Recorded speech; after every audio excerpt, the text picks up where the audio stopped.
Music संसार की कथा श्रृंखलाओं में सुनिए ये धार्मिक कथा।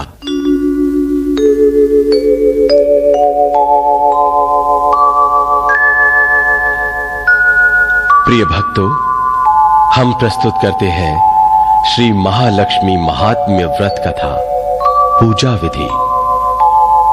ओम ह्रीं श्री लक्ष्मी देवये नमः। कोई भी कार्य करने से पहले शांति मंत्र का पाठ करें। ओम श्री शंकराय नमः। ओम श्री कैलाशपतये नमः। ओम श्री पार्वती पतये नमः। ओम श्री शांति सागराय नमः। ओम श्री सुखदापाय नमः। ओम श्री विघ्नहर्ताय नमः। ओम शांति शांति शांति। आज के अर्थ प्रधान युग में श्री लक्ष्मी आराधना का महत्व और भी बढ़ गया है। सर्वसाधारण और सामान्य जन के लाभार्थ श्री लक्ष्मी अनुग्रह प्राप्ति हेतु अत्यंत सरल और संक्षिप्त का उल्लेख इस कैसेट में है। निष्ठावान इसका अवश्य लाभ उठा सकते हैं। श्री लक्ष्मी अपने घर में नित्य व स्थिर रहे, प्रसन्न होकर विपुल धन संपदा, दौलत, शांति का लाभ सबको प्राप्त हो, इसलिए श्री लक्ष्मी व्रत को नित्य व नियम से करना चाहिए। श्री लक्ष्मी व्रत हर गुरुवार, जिसे हम बृहस्पतिवार भी कहते हैं, इस दिन निष्ठा पूर्वक करना चाहिए। व्रत के पूर्ण होने के लिए उसके नियम भी ध्यान में रखने चाहिए। वैसे किसी भी महीने के प्रथम गुरुवार को व्रत प्रारंभ करके अंतिम चौथे या पांचवें गुरुवार तक व्रत कर सकते हैं, लेकिन मार्गशीर्ष महीना श्री लक्ष्मी व्रत के लिए अति उत्तम है। इस महीने में गुरुवार के दिन ब्रह्मा, विष्णु व शिव तीनों देवों के दिव्य तेज का संचार श्री लक्ष्मी में ज्यादा रहता है। मार्गशीर्ष महीने के प्रथम गुरुवार को श्री लक्ष्मी व्रत शुरू करके अंतिम गुरुवार को उद्यापन करें। बहुत से लोग इस व्रत को 12 महीने भी करते हैं। श्री लक्ष्मी व्रत की पूजा, कथा, आरती व नियम दिए जा रहे हैं। इन नियमों को सुनकर श्रद्धा से व्रत का पालन करें। श्री लक्ष्मी देवी की कृपा से सबकी मनोकामना सफल हो, यही प्रार्थना।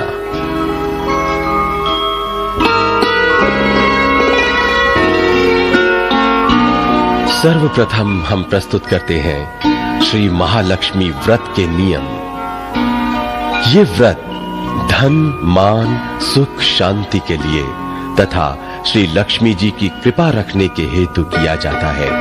इसलिए व्रत करने वाले अपने मन और शरीर को शुद्ध रखें। मार्गशीर्ष महीने के प्रथम गुरुवार को व्रत प्रारंभ करें। महीने के अंतिम गुरुवार को समाप्ति उद्यापन करें। आप चाहें तो साल भर भी कर सकते हैं। हर गुरुवार को अपने इष्ट देव या देवता के सामने बैठकर श्री लक्ष्मी व्रत की कहानी पढ़ें। व्रत के दिन कुछ खाएं नहीं, निराहार रहें। रात को अपने परिवार के साथ मिष्ठान्न या भोजन करें। गुरुवार को जब किसी कारण से आप व्रत रखने में असमर्थ हैं, तो किसी अन्य व्यक्ति द्वारा व्रत पूर्ण कराएं, लेकिन अनशन आप स्वयं ही करें। व्रत के दिन परिवार के सभी लोगों को प्रसन्न चित्त रहना चाहिए। एकादशी, शिवरात्रि इत्यादि अगर गुरुवार के दिन हो तो व्रत करें। उस दिन रात्रि के समय भोजन नहीं करें। इस कथा के लाभ प्राप्ति हेतु सभी पड़ोसी, मित्र, रिश्तेदारों व अन्य व्यक्तियों को बुलाएं। इससे सभी को लाभ होगा। मार्गशीर्ष महीने के अंतिम गुरुवार यानी उद्यापन के दिन 7 सौभाग्यवती या 7 कुमारियों को निमंत्रण देकर अपने घर बुलाएं। उनके आने पर उन्हें हल्दी कुमकुम जैसे सौभाग्य अलंकार लगाएं। पूजा व आरती पूर्ण होने के बाद उन्हें प्रसाद के तौर पर प्रत्येक को एक फल तथा एक पुस्तिका श्री महालक्ष्मी महात्म्य की भेंट देकर प्रणाम करें। यही इस व्रत की समाप्ति का उद्यापन है। पुरुषों को भी श्री महालक्ष्मी महात्म्य पढ़ना चाहिए तथा बताई गई विधि अनुसार उद्यापन करना चाहिए। उद्यापन वाले दिन ओम ह्रीं श्री लक्ष्मी देवये नमः इस मंत्र का 108 बार जाप करना चाहिए। गंदा, फटा टूटा, अशुद्ध, अस्वच्छ ये सब लक्ष्मी जी को पसंद नहीं है, इसलिए इन सब को किसी तरह हटाना चाहिए।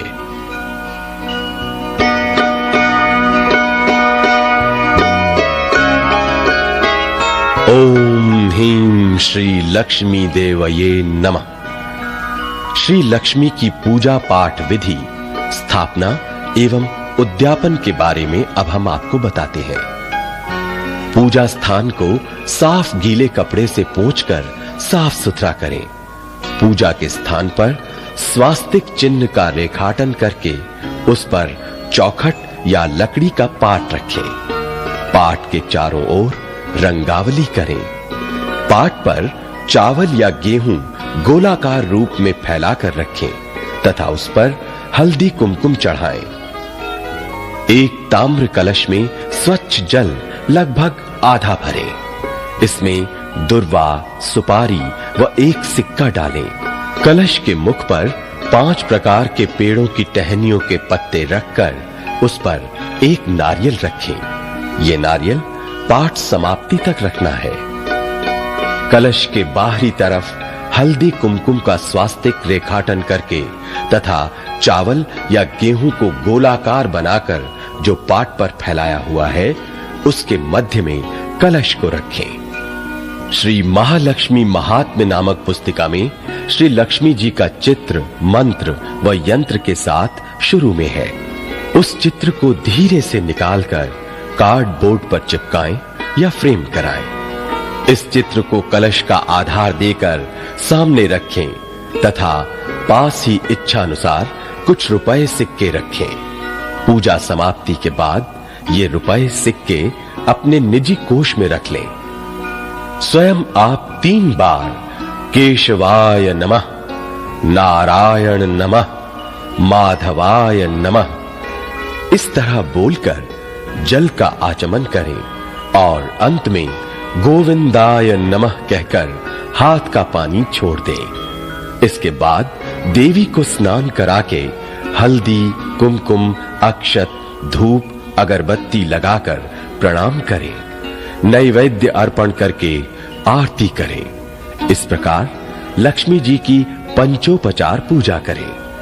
प्रसाद के तौर पर केले या अन्य फल रखें। साथ में एक कटोरी दूध शक्कर भी अवश्य हो। पाट के सामने एक स्वच्छ वस्त्र पर बैठकर पूजा करें। श्री महालक्ष्मी व्रत की कहानी पठन करें। नैवेद्य अर्पण करने के बाद श्री महालक्ष्मी नमनाष्टक पढ़ें व अपने मन की इच्छा देवी के सामने प्रकट करें तथा उसे पूर्ण करने के लिए प्रार्थना करें। इसके बाद देवी की आरती करके धूप दीप अर्चना करके साष्टांग वंदन करें। रात्रि को फिर श्री लक्ष्मी जी की पंचोपचार पूजा करके मिष्ठान या पकवान का महानैवेद्य अर्पण करें। गाय का गोग्रास अलग पात्र पर निकालकर पूरे परिवार के साथ आनंद पूर्वक भोजन करें। दूसरे दिन सुबह स्नान करके कलश में रखी टहनियों के पत्ते घर में अलग अलग 5 जगह रखें व अगले गुरुवार को विसर्जित कर दें। कलश में रखे सिक्के, सुपारी व नारियल ब्राह्मण को दान दे दें व कलश का जल समुद्र, तालाब या तुलसी में छोड़ दें। चावल, गेहूं तथा पूजा में आए पैसे ब्राह्मण को दे दें। पूजा स्थल पर हल्दी कुमकुम चढ़ाकर लक्ष्मी जी का स्मरण करके वंदन करें। पद्म पुराण अनुसार स्वयं श्री लक्ष्मी जी ने मैं सुखी करूंगी का वचन इस व्रत करने को दिया है।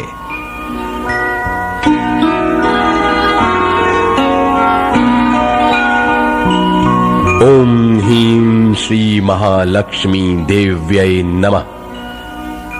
श्री लक्ष्मी व्रत की कथा अब हम आपको सुनाते हैं। श्री लक्ष्मी व्रत की कथा, जिसे गुरुवार अथवा बृहस्पतिवार की कहानी भी कहते हैं, का श्रवण करने से दुख दारिद्र्य नष्ट होकर श्री लक्ष्मी की कृपा धन दौलत प्राप्त होती है तथा मन की आकांक्षाएं पूर्ण होती हैं, संतति दीर्घायु होती है। श्री लक्ष्मी विविध रूपिणी है, उनके अनेक नाम हैं। कैलाश में रहने वाली पार्वती, राजगृह में रहने वाली राजलक्ष्मी, घर घर में विराजमान गृह लक्ष्मी, स्वर्ग की श्री महालक्ष्मी, भूलोक में स्थित लक्ष्मी, ब्रह्मलोक की सावित्री, गोलोक की राधिका, वृंदावन की रासेश्वरी, चंदन वन की चंद्रा, चंपक वन की बिरजा, क्षीराब्धि की सिंधु कन्या, मालती वन की मालती, पद्म वन की पद्मावती, केतकी वन की सुशीला, कुंदन वन की कुंददंती, कदम्ब वन की कदम्ब माला जैसे अनेक रूपों और नामों से श्री लक्ष्मी प्रसिद्ध है। ऐसी ही श्री महालक्ष्मी देवी की ये कहानी है। द्वापर युग में भद्रश्रवा नाम का राजा सौराष्ट्र देश में राज्य करता था। वो पराक्रमी था तथा उसे चारों वेद, 6 शास्त्र और 18 पुराणों का पूर्ण ज्ञान था। सुरत चंद्रिका नामक उसकी पटरानी अत्यंत सुंदर, सुलक्षणी और पतिव्रता थी। 7 पुत्र तथा 1 पुत्री श्यामबाला से सुसज्जित उनका दाम्पत्य जीवन अति सुखी था। एक दिन श्री लक्ष्मी देवी के मन में राजा के राजगृह में जाकर निवास करने का विचार आया। उन्होंने सोचा कि राजगृह में निवास करने से राजा अपनी प्रजा को अधिक सुख दे सकेगा, जबकि किसी निर्धन के घर में वास करने से वो दी हुई धन संपत्ति को खो बैठेगा। ऐसा विचार कर श्री लक्ष्मी एक वृद्धा ब्राह्मण स्त्री का रूप धारण कर सुरत चंद्रिका रानी के महल के दरवाजे के पास धीरे धीरे जाकर खड़ी हो गईं।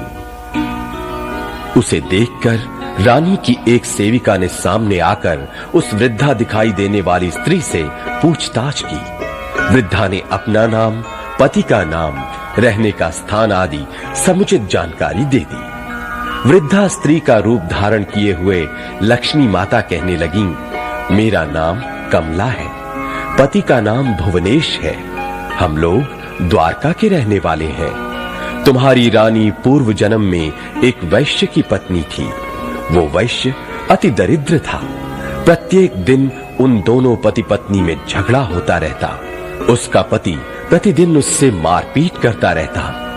इन हालात से परेशान होकर उसकी पत्नी एक दिन उसका घर छोड़कर एक वन में जाकर बिना कुछ खाए पिए इधर उधर भटकने लगी। उसकी ये दशा देखकर मुझे दया आ गई और धन संपत्ति देने वाली श्री लक्ष्मी व्रत की कहानी मैंने उसे सुनाई। मेरे कथनानुसार उसने लक्ष्मी व्रत का पालन किया। श्री लक्ष्मी देवी उससे प्रसन्न हो गई, जिससे उसका दारिद्र्य नष्ट हो गया। संतति तथा संपत्ति से उसका घर भर गया। उसका जीवन आनंद से व्यतीत होने लगा। दीर्घायु तथा समस्त सुखों का उपभोग कर अंततः वे मृत्यु को प्राप्त हुए।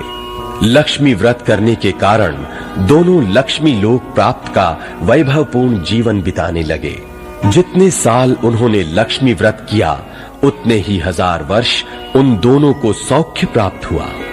अब उन्होंने राजकुल में जन्म लिया है।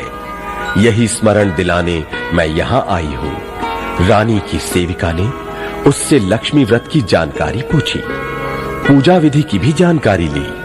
वृद्धा रूपधारी श्री लक्ष्मी जी ने उसे लक्ष्मी व्रत की जानकारी एवं महात्म्य बतला दिया। रानी की सेविका उस वृद्ध स्त्री का आभार मानकर राजमहल वापस चली गई तथा उसका संदेश महारानी को जाकर सुना दिया। राजवैभव में रहने वाली रानी को अपने ऐश्वर्य का बहुत घमंड हो गया था।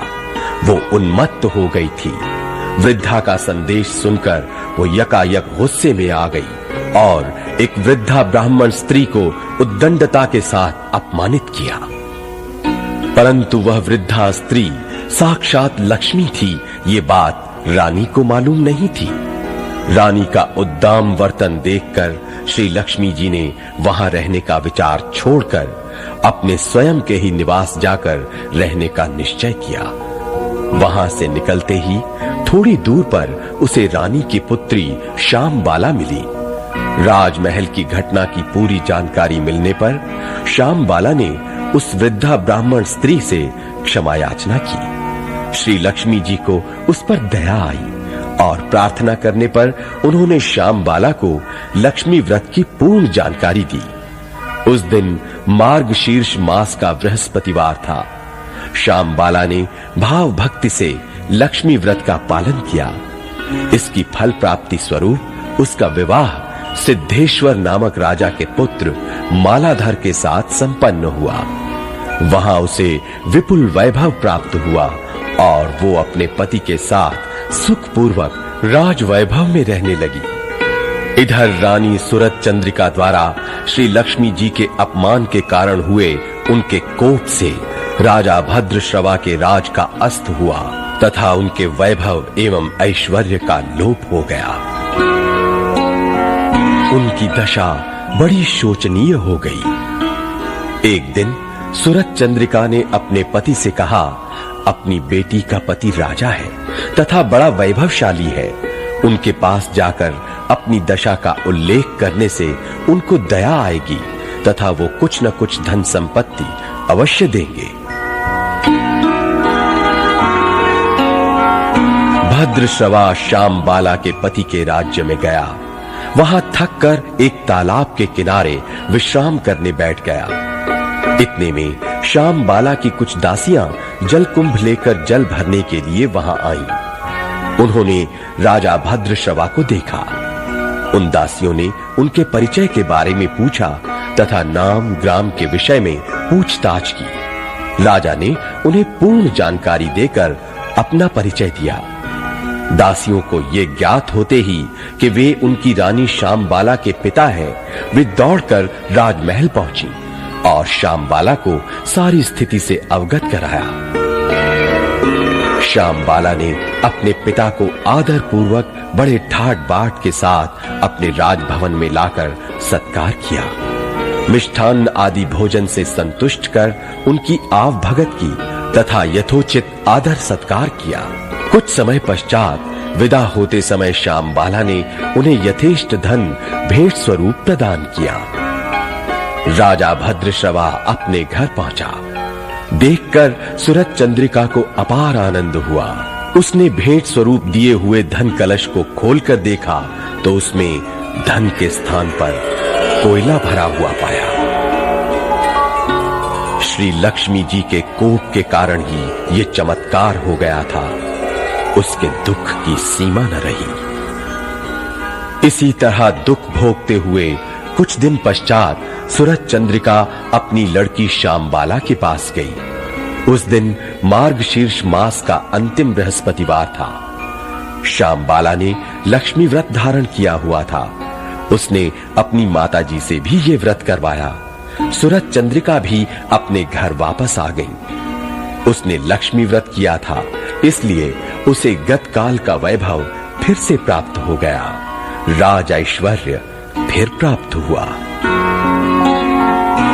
कुछ दिन पश्चात श्यामबाला अपने माता पिता से मिलने मायके आई। सूरत चंद्रिका के मन में अपने स्वयं के पिता को श्यामबाला द्वारा कोयले दिए जाने पर तथा स्वयं की माता को कुछ भी न दिए जाने पर अपार क्रोध था।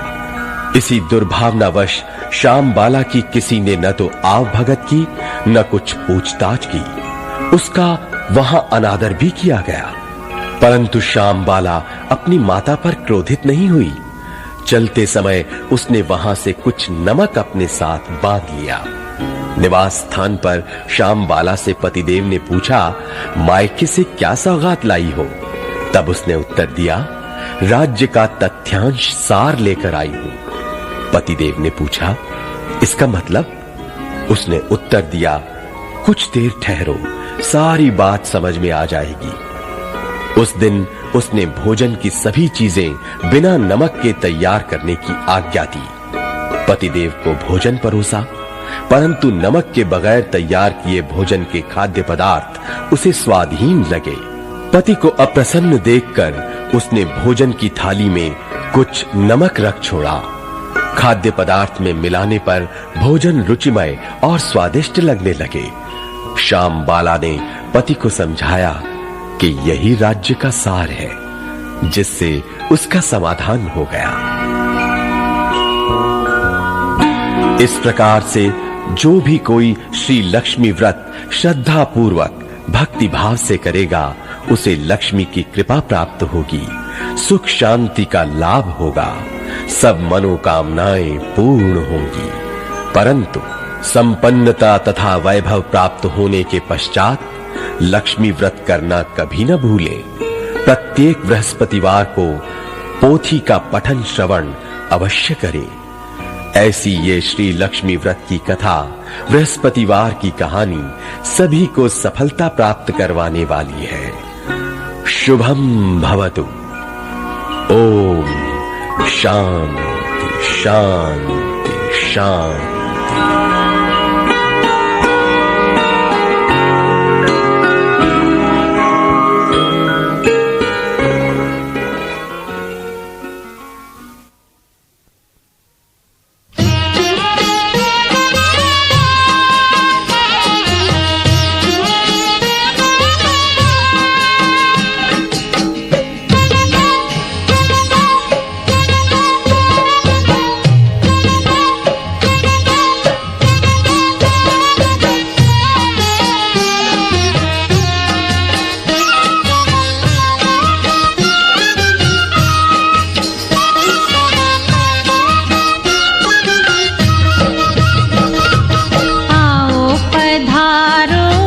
लक्ष्मी माता रूम झूम करती आओ, हमारे घर आनंद बरसाओ।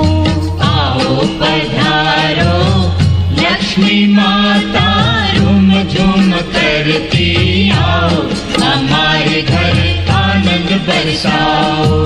दो महादेवी हमें दर्शन हमारी, आरती धन्य बनाओ, हमारे घर आनंद बरसाओ। आओ पधारो लक्ष्मी माता रूम झूम करती आओ, हमारे घर आनंद बरसाओ।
मैया